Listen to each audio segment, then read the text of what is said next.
mau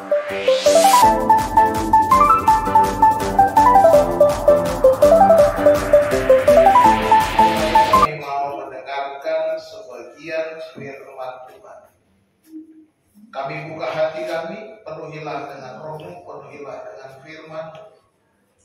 Perangi hati dan pikiran kami ya Tuhan, agar kami dapat mengerti kebenaran firman Tuhan dan dapat melakukannya di dalam hidup kami tiap-tiap hari. Terima kasih Bapa di surga, pakai hamba-Mu.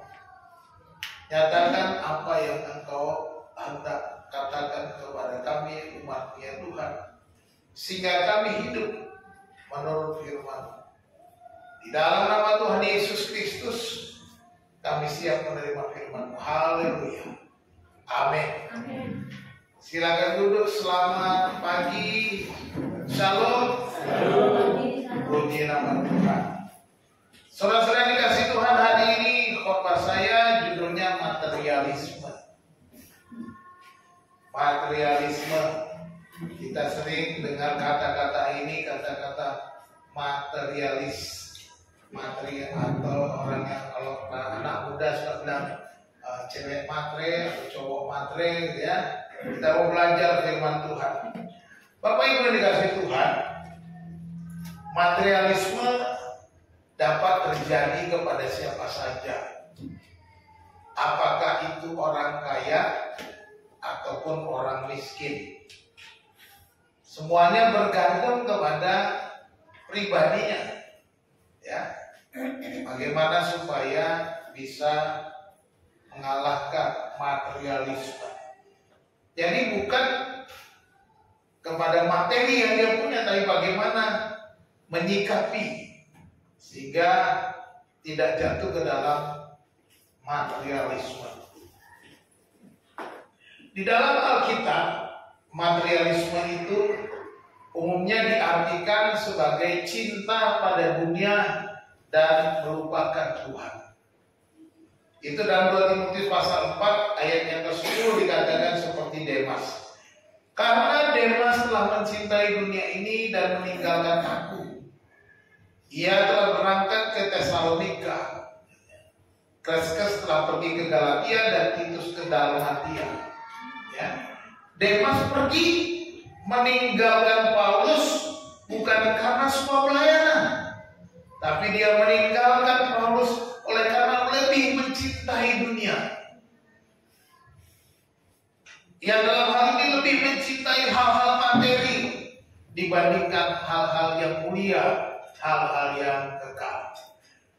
Hari ini kita akan belajar bersama-sama dari firman Tuhan dari kitab Yakobus pasal 5 ayat 1 sampai ayat yang ke-6.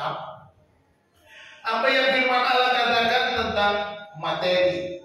Saya akan bacakan Yakobus 5 ayat 1 sampai 6, demikian firman Tuhan. Jadi sekarang hai kamu orang-orang kaya, menangislah dan merataplah atas sengsara yang akan menimpa kamu. Kekayaanmu sudah busuk dan pakaianmu telah dimakan lengan. Emas dan perakmu sudah berkarat, dan karatnya akan menjadi kesaksian terhadap kamu dan akan memakan dagingmu seperti api. Kamu telah mengumpulkan harta pada hari-hari yang sedang berakhir. Sesungguhnya telah terdengar teriakan besar karena upah yang kamu tahan dari buruh yang telah menuai hasil ladangmu, dan telah sampai ke telinga Tuhan semesta alam keluhan mereka yang menyabit panenmu. Dalam kemewahan kamu telah hidup dan berfoya-foya di bumi. Kamu telah memuaskan hatimu sama seperti pada hari penyembelihan. Kamu telah menghukum bahkan membunuh orang yang benar, dan ia tidak dapat melawan kamu. Yakobus menegur orang-orang kaya yang hidup secara materialistik. Menegur mereka bagaimana mereka bersikap terhadap harta kekayaannya.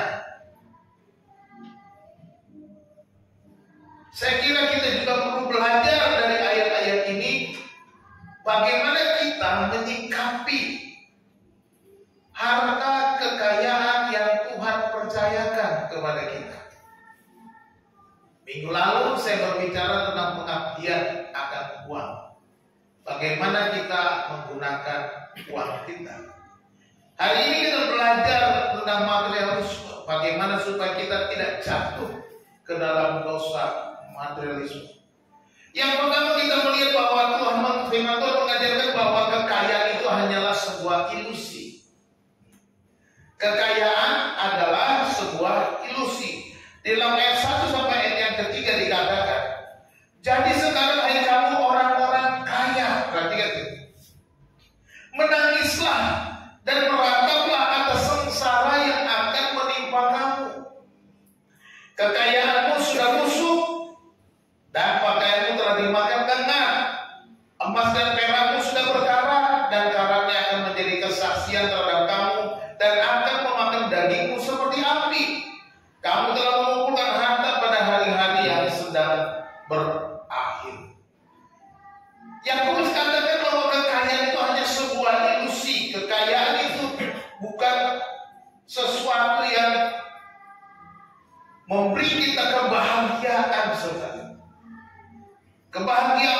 Kebahagiaan yang semu, saudara.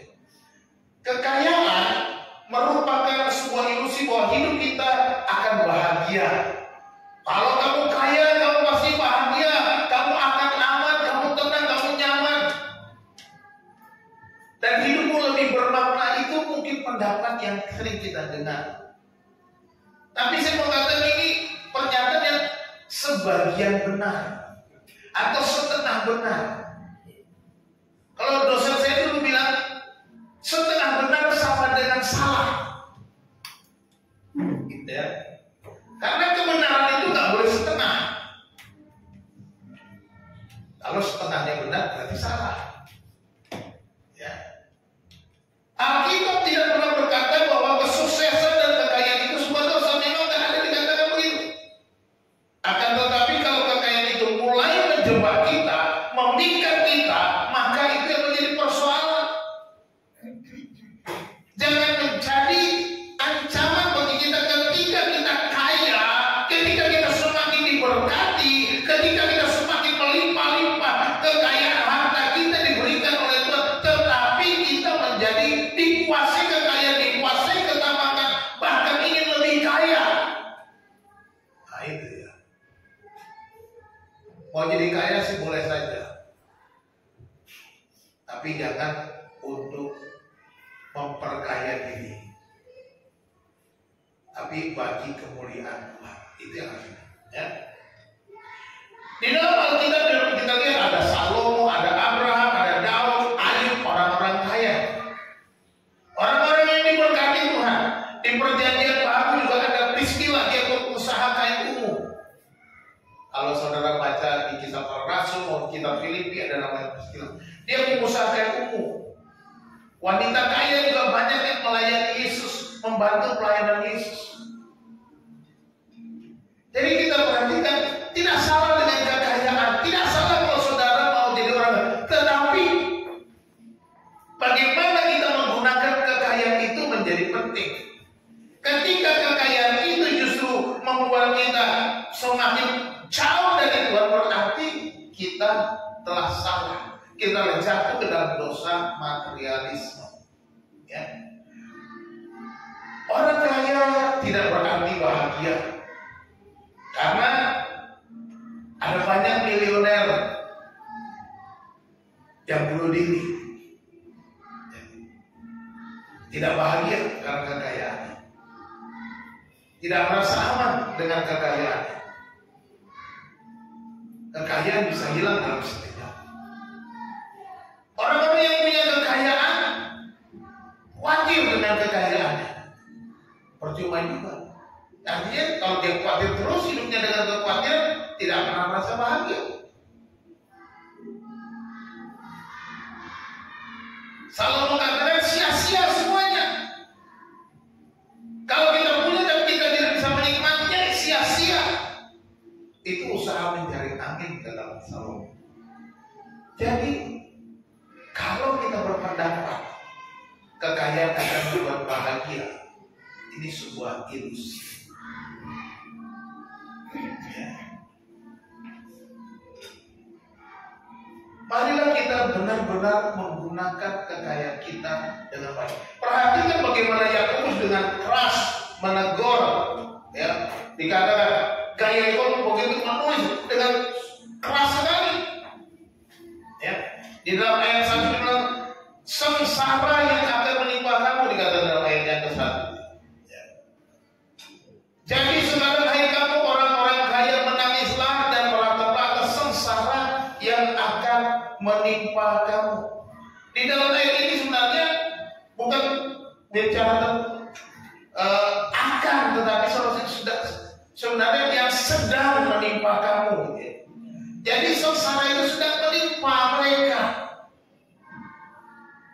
dengan segala apa yang mereka lakukan di dalam perbuatan. Kalau kita membaca ayat selanjutnya, bagaimana mereka menyiksa budak-budak mereka menahan upah karyawannya, itu berhati-hati. Tuhan melihat, Tuhan memperhatikan, karena ketamakannya dia berusaha memperkaya diri. Memang hukum ekonomi katanya kan, dengan modal sekecil-kecilnya mendapat untung sebesar-besarnya, itu hukum ekonomi. Tetapi jangan karena ingin untung sebesar-besarnya saudara menyusahkan orang lain, saudara mempermalukan Tuhan, saudara menjadi batu sandungan. Kekayaan saudara gak dibawa mati. Kekayaan tidak bisa dipertahankan. Suatu saat akan hilang. Ya, waktu kita mati, kita tinggalkan kekayaan kita. Kalau saudara nanti mati, kalau punya jam Rolex, mendingan jangan dimasukin dalam peti. Kasih saya aja. Nanti peti saudara dibongkar orang, ada Rolex di dalam. Tapi kalau Rolex yang mainan itu, Rolex kan ada yang 100 ribuan, ya nggak apa-apa masukin peti. Ya kan? Punya kalung emas, gelang emas tebal-tebal 20 gram, mungkin 1 kilo di tangan kiri kanan, jangan dimasukin di peti. Dibongkar orang nanti udah berita. Nanti malam gua bongkar, kubur lagi gitu. Pasti ada ngincer. Nggak bakal dibawa mati kok kekayaan kita. Siapa sih yang bawa kekayaannya ke dalam kuburan? Ada? Ada. Orang Tionghoa, dia nggak bawa mobilnya, rumahnya ke kuburan, dia bakar mobil-mobilan. Dia bakar duit-duitan supaya kirim mobil ke saudara, kan gitu. Dibakar apa? Mainan. Coba mobilnya dikuburkan, wah, kuburannya ukuran berapa mobilnya sekalian, dalam mobil dikubur. Mobil, ya, ada mobil Alphard lagi. Sayang amat Alphard dikubur. Nggak mungkin. Jadi kekayaan tidak akan pernah kita bawa ketika kita mati. Ku tak membawa apapun juga saat ku datang ke dunia. Ku tinggal semua pada akhirnya saat ku kembali kemana? Puji Tuhan saudara kembali ke surga. Kalau nggak ke surga gimana? Ketika kita dipanggil Tuhan, kita tinggalkan semua apa yang ada di dunia. Karena ketika kita lahir, kata air dengan telanjang aku keluar dari rahim ibuku, dengan telanjang juga aku kembali kepada Tuhan. Tak kubawa semua. Air yang kaya raya itu ketika dicobai, dipuji oleh Tuhan, habis semua kekayaannya, dia kata, dengan telanjang aku keluar dari rahim ibu. Dengan telanjang juga aku kembali. Tidak kubawa itu harta. Habis ya habislah. Artinya tidak terikat kepada kekayaannya. Harta hatinya tidak terikat kepada semua hartanya, kepada istananya, kepada ladang-ladangnya, kepada lumbung-lumbungnya. Hatinya tidak ada di sana. Semuanya itu punya Tuhan. Tuhan mau ambil-ambillah. Tuhan yang memberi, Tuhan yang mengambil, dan terpujilah Tuhan. Itu bicara kekayaan. Ya, seringkali kalau orang meninggal kan Tuhan yang memberi, Tuhan yang mengambil. Yo, emang orang itu memang diberi Tuhan, diambil Tuhan. Tapi ini ayat itu sebenarnya ayat mengenai kekayaan kita, bukan mengenai orang matinya. Kekayaan yang kita punya itu, ya. Bahwa kita harus lepas daripada kuasa materialisme. Kita harus lepas dari kungkungan materialisme supaya hati kita tidak terikat oleh harta duniawi itu.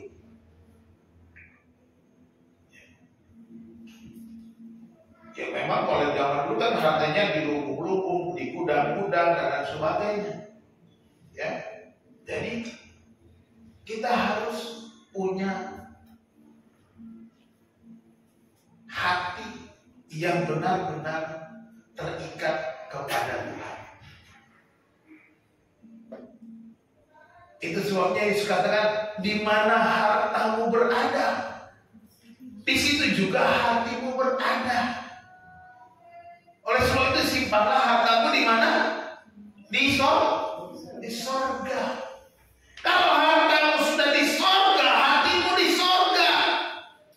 Nggak terikat kepada harta yang di dunia ini. Harta di sorga harus dikonversi. Jangan saudara simpan emas saudara, batangan Tuhan, aku mau simpan emas, tangkap ya Tuhan lewat. Nggak dapat. Tuhan nggak tangkap tuh emas. Nggak bisa. Harus dikonversi. Bagaimana konversinya?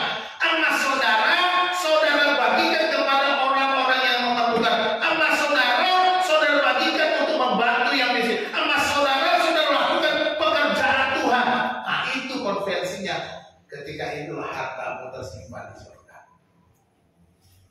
Itu konversinya. Tidak terikat. Wah, bagaimana? Aku punya segini, nanti aku masa aku bagi buat pelayanan, buat pekerjaan Tuhan, buat orang lain. Nggak mungkin dong. Ini kan punya Tuhan. Nah, kita sudah belajar minggu lalu. Segala sesuatu adalah miliknya siapa? Milik Tuhan. Harta kita miliknya Tuhan. Kita adalah pengelola. Kita hanya steward. Kita orang yang mengatur berkat Tuhan. Tuhan berkata. Jadi jangan keliru. Jangan terikat oleh harta dunia kedagingan. Makanya di sini diingatkan oleh Yakobus kepada orang-orang percaya. Kekayaanmu sudah busuk, pakaianmu telah dimakan ngangah, emas dan perakmu sudah berkarat, karatnya menjadi kesaksian. Luar biasa. Kamu telah mengumpulkan harta pada hari-hari yang sedang berakhir. Yakobus mengatakan akan ada masanya, semua ini akan berakhir. Akan ada masanya kita tidak bisa lagi bersama-sama harta yang kita cintai itu.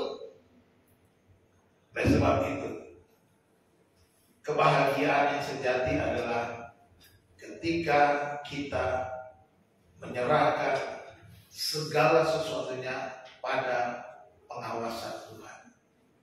Menyerahkan hidup kita sepenuhnya kepada Tuhan, menyerahkan milik kita sepenuhnya kepada Tuhan, dan melakukan yang terbaik hanya untuk Tuhan, untuk kemuliaan Tuhan. Kita belajar di situ, hak kekayaan adalah sebuah ilusi saja. Yang kedua, Yakobus mengingatkan bahwa ada filosofi atau falsafah hidup yang salah dalam materialisme, dalam hal materi. Ya. Di dalam ayat 3b sampai ayat 6 dikatakan, ya, kamu telah mengumpulkan harta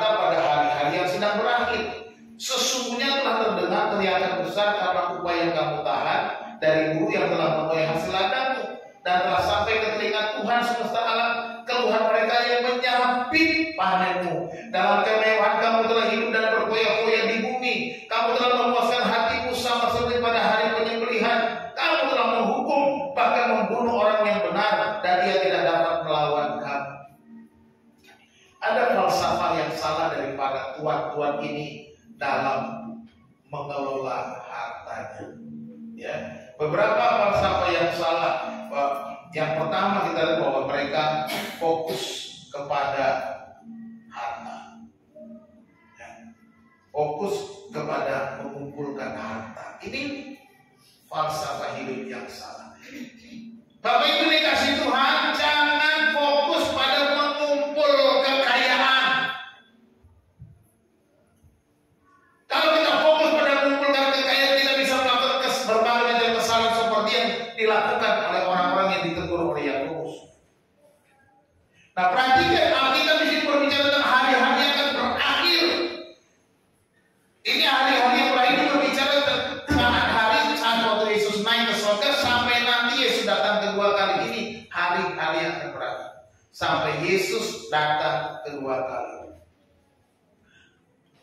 Jadi jangan sampai kita keliru bahwa hidup ini hanya untuk cari materi, cari harta.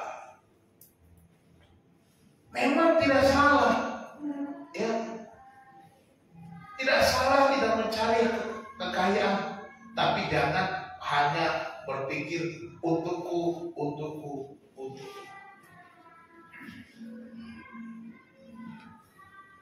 Alkitab juga mengajarkan bahwa kita supaya tidak boros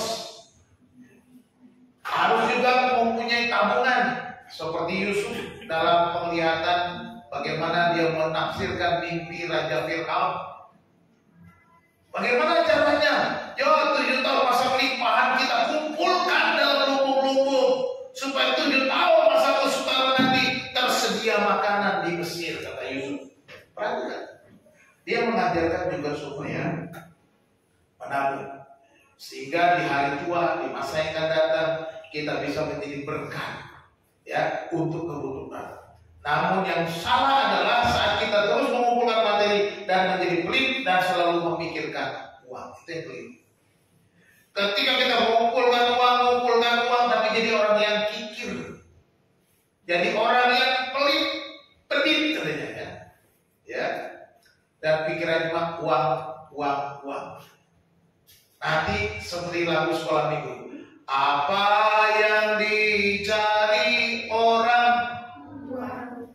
Apa yang dicari orang? Uang. Apa yang dicari orang? Siang, malam, pagi, petang. Uang. Uang terus. Nah, itu yang berbahaya. Ya, berbahaya. Memang perlu cari uang, tapi jangan lupa. Kalau istilah apa?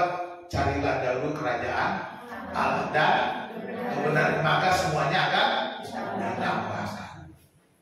Uang saudara bisa ditambahkan betul nggak? Bisa. Harta saudara bisa ditambahkan betul? Bisa. Cari dulu kerajaan Allah dan kebenarannya. Cari kerajaan Allah dan kebenarannya bagaimana? Lakukan firman Tuhan. Berkat Tuhan ketika kita terima mengalir, jangan tumpuk seperti yang tadi, sudah merompok, sudah bosok, sudah berkarat. Jangan ditumpuk, tapi harus mengalir, menjadi berkat. Ketika kita diberkati terus, jadi berkat terus mengalir, dan kita akan semakin berkelimpahan. Itu rahasia firman Tuhan. Kalau kita tidak mau, maka kita seperti yang dialami orang-orang di surat Yakobus ini. Kamu dalam bahaya. Tuhan sudah mendengar teriakan mereka. Hati-hati. Kesaksian Abner tadi bagus. Ketika dia lihat ada orang dagang tidak laku-laku, akhirnya dia sudah ketemu dengan Afner, uang 50.000, kalau gue pakai duit gue berkurang, nanti anggaran berikutnya bagaimana? Pertanyaannya, bagaimana nantinya? Pasti akan berubah rencana anggarannya, kan begitu. Tapi keputusan diambil untuk tetap saya mau lakukan yang terbaik, beli, berkurang duitnya, tapi apa? Tuhan berkati, tenang, Tuhan tambahkan, dikasih customer, dikasih terus, akhirnya terkumpul lagi. Seperti janda miskin itu selalu lagi berkata. Elia bilang, berikan aku sepotong roti bundar kecil. Tuhan, kami cuma punya sedikit tepung dan sedikit minyak. Aku baru saja mengumpulkan kayu bakar. Aku mau pulang, mau sebuah roti bundar kecil untuk kami makan bersama dengan anakku. Dan sesudah itu kami mati. Nah, ada lagi tepung dan minyak untuk dimakan. Apa kata Elia? Oke, buat dulu satu roti bundar untuk aku, nanti kau buat kamu. Mujizat terjadi. Dibuatlah satu roti bundar untuk sang nabi. Tapi apa yang terjadi? Tuhan memberkati tepungnya, Tuhan memberkati minyaknya, sehingga tidak habis-habis sampai turun hujan untuk memberkati bangsa itu. Buat satu. Langkah iman yang penting, ya. Ingat, cuma mau dikoreksi sedikit kesaksiannya. Jangan bangga dengan dirimu. Itu kelirunya di situ. Aku bangga dengan dirimu. Nggak usah bangga, kalau sudah buat yang terbaik. Bangga kepada Tuhan yang sudah memberkati, yang memelihara. Apa sih yang kita banggakan kalau kita bisa berbuat baik? Nggak ada. Nggak ada. Tuhan sudah buat kita yang lebih baik daripada yang telah kita buat. Mari kita benar-benar mengerti bahwa filosofi ini salah, bahwa kita fokus mengumpulkan materi. Banyak anak muda sekarang juga ingin sukses, kaya, tetapi tidak mengerti. Ini hati-hati buat anak muda. Jangan sampai nanti tunggu kaya, aku mengumpulkan kekayaan, aku mau kaya dulu, aku mau jadi orang dulu, jadi orang. Emang sekarang jadi apa? Ya.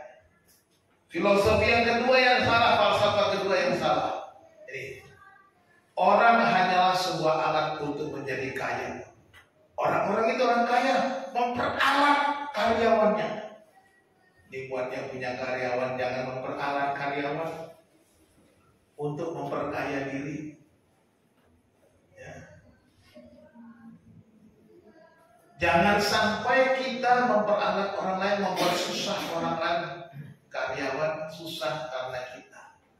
Itu sebabnya pada waktu COVID melanda Indonesia, TK mana juga kena dampaknya. Muridnya habis berkurang, dari 100 orang jadi 24 orang.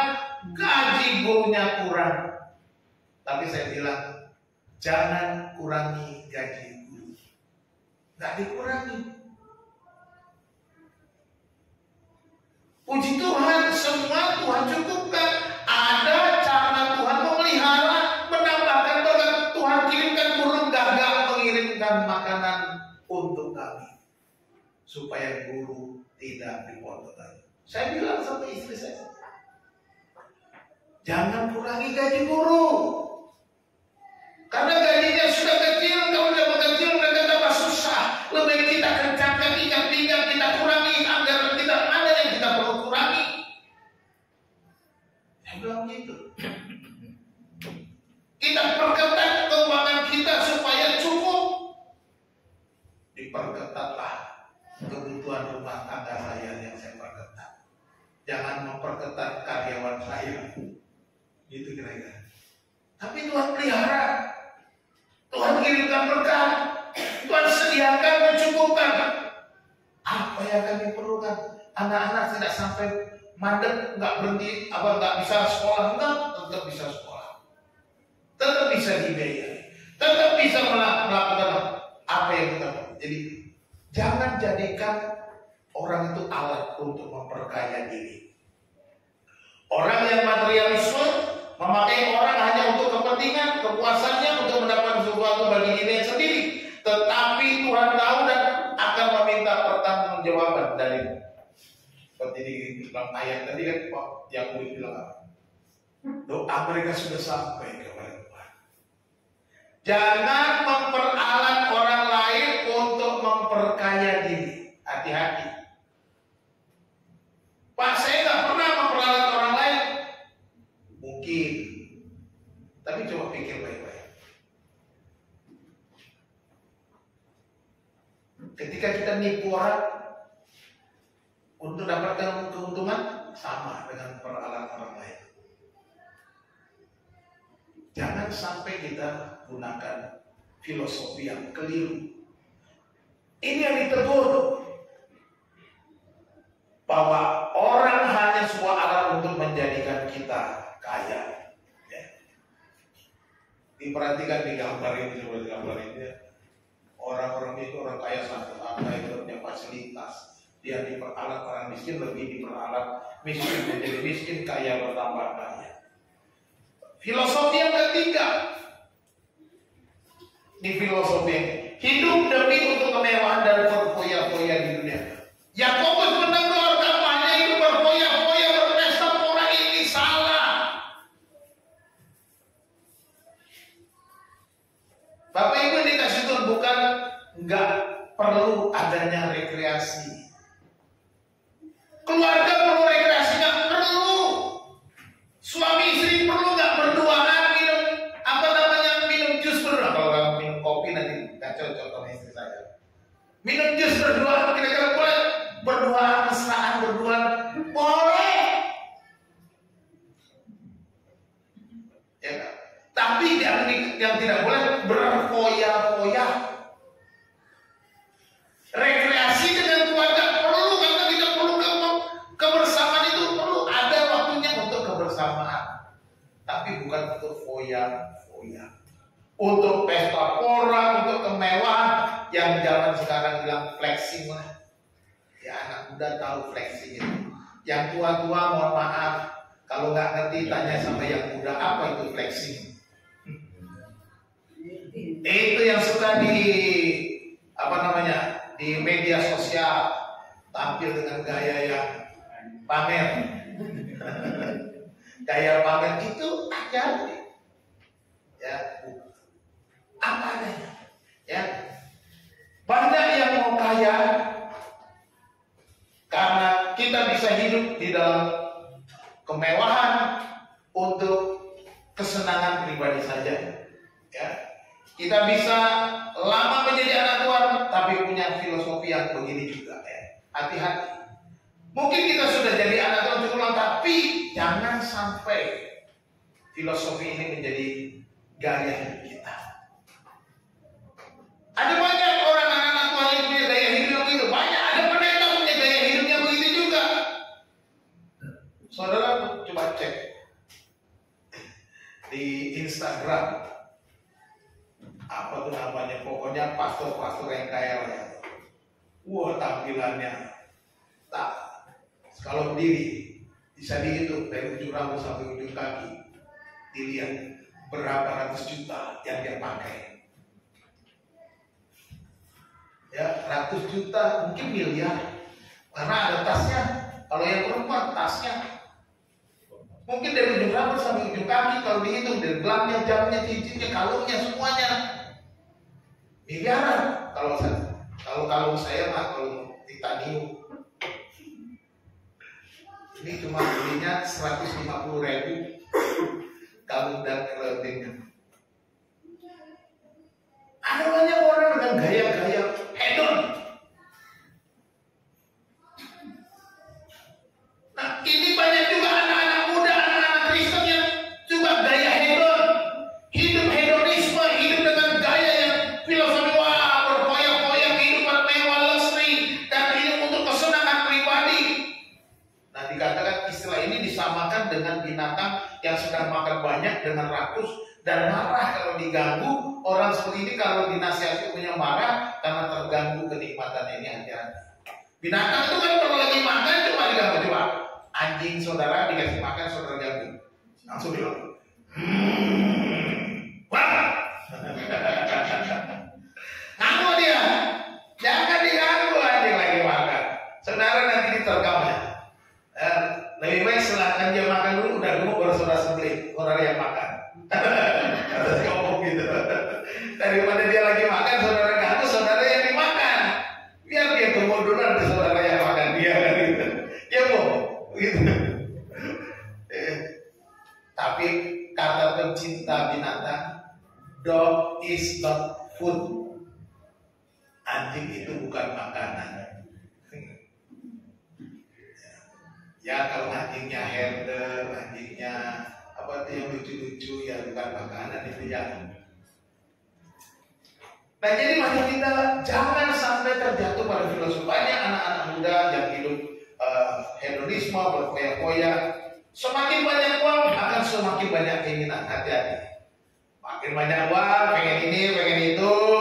Semakin banyak keinginan, semakin banyak kecenderungan untuk berbuat dosa. Semakin sukses, semakin berubah gaya hidup untuk menambah dan mempertahankan kesuksesan.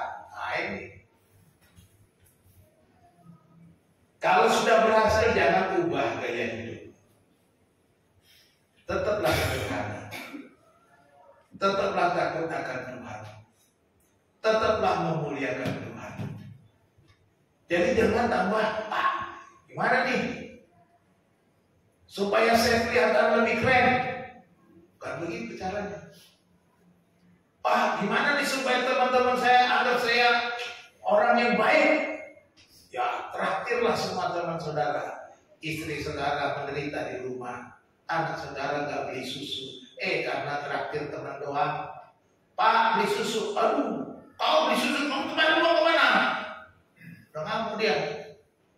Apa itu pergi terus sama teman-temannya, ngumpul-ngumpul, enak-enak aja.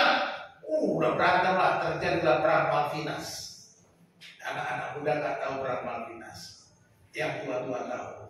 Yang gak tahu, tolong tanya sama yang tua, gitu ya, gantian. Jadi ingat baik-baik. Ketika kita semakin kaya, semakin banyak uang, akan ada kecenderungan untuk semakin banyak keinginan. Ketika semakin banyak keinginan, semakin cenderung kita jatuh dalam berbagai-bagai pencobaan, berbagai-bagai duka, berbagai-bagai dosa. Ini kecenderungan manusiawi kita yang harus kita hati-hati. Jangan sampai punya filosofi yang salah.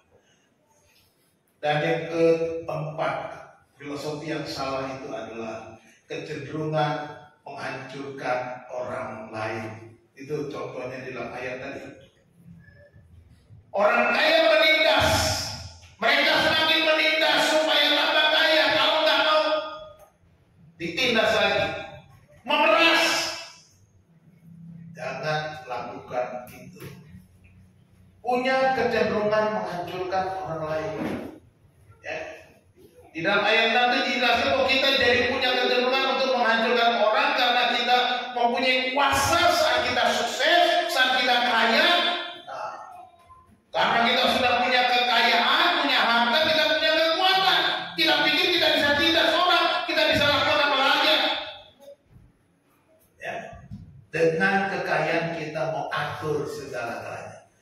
Ngatur orang, bayar orang, hajar sana. Suka-suka kita. Bayar hutang, kirim debt kolektor, bawa golok, bawa pedang, bawa senjata. Pokoknya habisin. Kalau nggak mau bayar hutangnya, rampas hartanya, rampas rumahnya. Gitu. Itu orang-orang kaya mau menghancurkan orang lain, kecenderungannya. Tapi ada banyak orang kaya yang baik. Ada banyak orang kaya juga yang takut Tuhan. Ada banyak orang kaya yang mengasihi Tuhan. Ada banyak orang kaya yang tidak mau jatuh ke dalam kecenderungan atau filosofi yang salah ini. Ini yang harus kita pernah, yang kita contoh, kita teladani. Jadi Yakobus pasal 5 ayat 1 sampai 6 mengajarkan kita dua hal ini.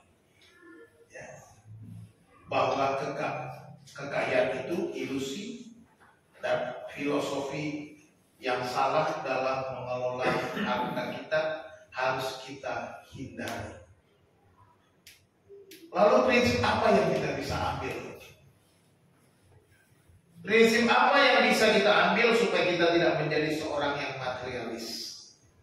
Ini yang harus kita ingat. Nah, kita masuk kepada aplikasi. Yang pertama, puaslah dengan apa yang kamu punya. Puaslah dengan apa yang kamu punya. Seberapa yang kita punya, bersyukur. Ku bersyukur Bapa, ku bersyukur Tuhan, buat kasih setiamu di dalam hidupku. Ku bersyukur, mengucap syukur, puas dengan apa yang Ibrani 13 ayat 5 berkata apa? Janganlah kamu menjadi hamba uang dan cukupkanlah dirimu dengan apa yang ada padamu. Ini ayat 5a. Lanjutannya apa? Ada janji, aku sekali-kali tidak akan meninggalkan engkau, aku sekali-kali tidak akan membiarkan engkau. Jadi kita puas atau cukupkan diri dengan yang kita miliki. Jangan membanding-bandingkan.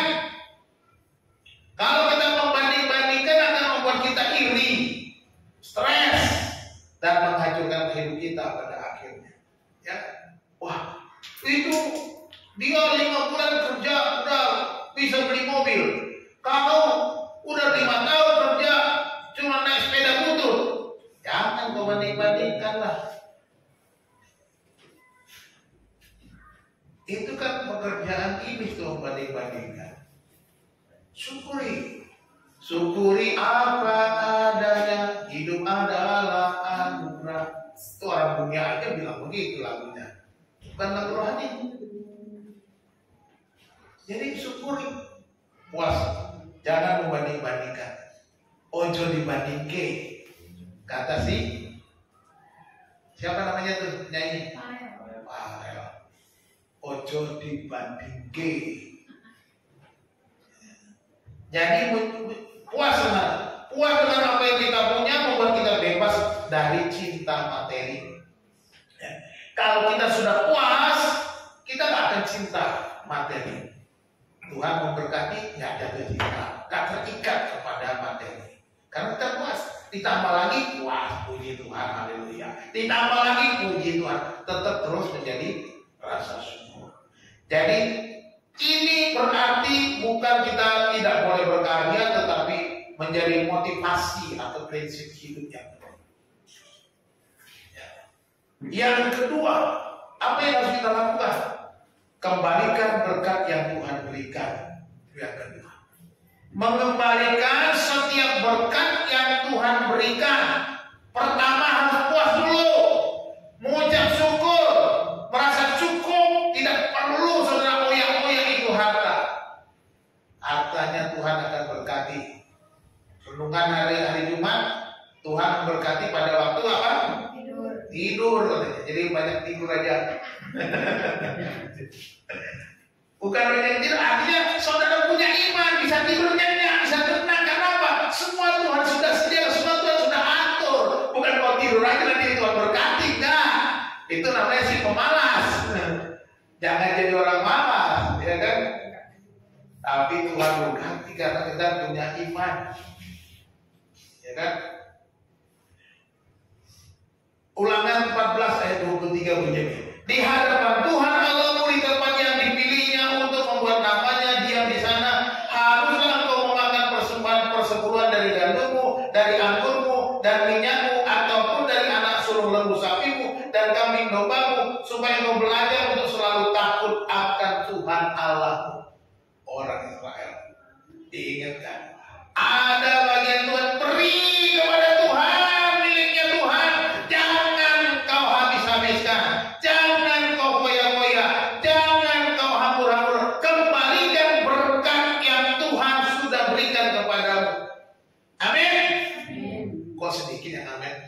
kayaknya berat hati deh.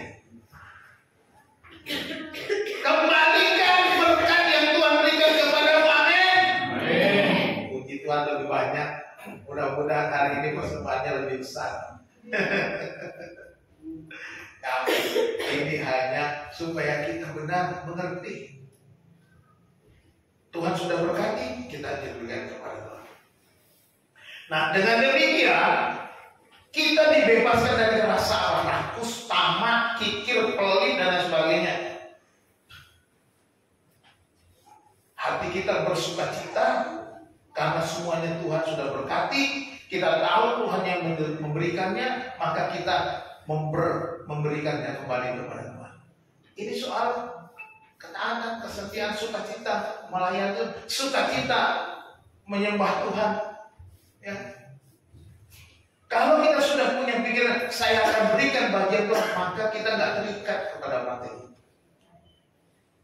Semakin banyak uang akan punya keturunan untuk tidak mau memberi lebih banyak, karena porsi jumlahnya akan semakin besar. Nah, ini seringkali terjadi. Wah, uang kita banyak. Kalau gitu saya berikan banyak dong. Saya penghasilan saya kemarin 1 juta, berarti per bulan saya 100.000.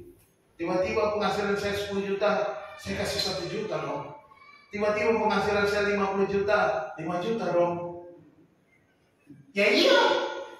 Emang mau hitungnya pakai apa? Saudara mau pakai kalkulator yang mana? Hitungannya begitu. Tapi ketamakan kita dari madu, jangan, ini terlalu besar. Nanti kurangi dikit lah, diskon lah. Kalau mau diskon buat Tuhan, nanti Tuhan diskon lagi, mau nggak berkatmu? Oke lah, mau diskon, nanti aku diskon juga berkatmu. Nanti aku diskon juga umur kau. Bahaya, umurmu di diskon juga. Tadi yang bilang kau umur kau 70, sekarang aku diskon 50%, 35 habis kau. Jangan bicara diskon lah sama Tuhan. Ya, lakukan, berikan untuk semakin kita diberkati, jangan kita terikat. Ya. Jadi kalau kita punya prinsip, saya mau kembalikan bagian Tuhan, maka kita akan terikat. Nah, kalau kita menghabiskan uang yang kita dapat terus untuk kebutuhan kita saja, itu kita harus berhati-hati. Jangan habiskan uang kita hanya untuk diri kita sendiri. Ya kan ini hasil kerja keras saya, Pak. Ini kan hasil usaha saya berhak. Betul. Kita sudah punya konsep pertama, Pak. Semuanya milik itu. Kita cuma pengelola. Atur. Kalau kita tidak kelola dengan baik, kita tidak menjadi seorang pengatur yang baik, Tuhan akan ambil. Kalau nggak baik, aku kasih ke yang lain yang lebih baik. Akan tiba waktunya. Yang ketiga, apa prinsip apa yang kita harus lakukan? Fokus pada nilai kekekalan. Ini fokus pada nilai apa? Hal-hal yang kekal. Kolose 3 ayat 2. Pikirkanlah perkara yang di atas, bukan yang di bumi. Bukan yang di bumi. Kolose 3. Ya. Jangan hanya pikirkan hal-hal yang di bumi ini, hal-hal materi. Bagaimana kita bertambah kaya, bagaimana kita puas dengan menggunakan kekayaan kita, bagaimana kita happy, senang-senang, pokoknya kita hidup puas. Bukan, pikirkan juga perkara yang di atas. Di mana kau sudah simpan hartamu di atas, di surga, kan gitu. Sudah dikonversi belum? Sudah Pak, tapi baru sedikit, ya lebih banyak lagi konversinya. Jangan puas konversi saudara sedikit-sedikit. 100% konversikan untuk Tuhan. Ya, karena nanti Tuhan akan sediakan lagi, konversikan lagi, sediakan dan konversikan lagi untuk Tuhan. Tabung hartamu di surga, memikirkan perkara yang di atas. Ya. Materialisme selalu fokus pada masa sekarang ini. Ini yang saya perlukan, ini yang saya butuhkan, ya kan? Yang akan saya butuhkan itu materialisme. Orang rohani selalu fokus pada kekekalan, tapi untuk pekerjaan Tuhan di dunia ini kekekalan. Pekerjaan Tuhan di dunia ini punya nilai kekal. kekal. Jadi kita harus fokus pada nilai kekal. Kesuksesan itu tidak jahat, ya. Tapi tergantung bagaimana kita menggunakan semua kesuksesan kita. Apakah untuk kemuliaan Tuhan atau untuk kenikmatan kita. Perhatikan. Seperti kemarin minggu lalu saya katakan, Billy Graham bilang apa? Buku cekmu. Ya, buku cek menggambarkan siapa dan apa yang kau sembah. Artinya penggunaan setiap hartamu yang kau buat itu menunjukkan siapa dan apa yang kau sembah. Hati-hati. Jadi jangan sampai kita keliru. Untuk apa kita gunakan harta kita? Untuk kesenangan duniawi, berarti itu yang kita sembah, kesenangan duniawi kita. Untuk kemuliaan Tuhan, pekerjaan Tuhan, berarti kita menyembah Tuhan. Ini. Jadi kalau kita ingin sukses itu baik, tetapi pakai visi itu untuk kemuliaan Tuhan, bagaimana dengan materi kesuksesan, posisi kita bisa dipakai untuk hormat dan kemuliaan nama Tuhan. Ini yang harus kita pikirkan. Bagaimana semua itu, materi, kekayaan, kesuksesan, kedudukan, jabatan, apapun itu yang saudara capai, pakai untuk kemuliaan Tuhan. Ini punya nilai kekal. Itulah yang punya nilai kekal. Punya nilai-nilai yang mulia pada masa kekekalan. Dan Tuhan akan mengembalikannya kepada kita. Pada waktu kita sampai hari Tuhan, pada waktu Yesus datang kedua kali, harta kita sudah banyak di surga. Amin. Tuhan Yesus memberkati kita. Mari kita berdoa. Bapa di dalam surga, terima kasih, kami bersyukur untuk firman Tuhan yang mengingatkan kami, menegur kami akan bahaya materialisme. Hidup secara materialistik, bergantung kepada cinta dunia ini. Hidup berfoya-foya hedonis dan mementingkan diri sendiri, memperkaya diri hanya untuk kepuasan diri. Sesungguhnya semua itu hanya tipuan, sebuah kebohongan yang kami hadapi. Hanya Yesus saja satu-satunya yang sejati, sukacita, kebahagiaan, damai sejahtera yang penuh melimpah. Ajar kami Tuhan agar hati kami tidak dikuasai oleh harta, tidak dikuasai oleh materi, tetapi kami boleh mempermuliakan Tuhan dengan harta kekayaan yang Tuhan berkati berikan kepada kami, supaya kami dapat menjadi berkat. Terima kasih Tuhan, kami mengucap syukur untuk firman Tuhan. Dan kami sudah dengar pada pagi hari ini. Biarlah Roh-Mu yang kudus akan mengingatkan kami di sepanjang hidup kami, supaya kami menggunakan setiap rupiah, setiap kesuksesan, setiap harta kami hanya untuk kemuliaan Tuhan. Terima kasih Bapak. Hambamu berhenti berbicara, biarlah Roh Kudus terus berbicara tiap-tiap hari. Di dalam nama Tuhan Yesus Kristus kami berdoa dan bersyukur kepada Tuhan. Haleluya.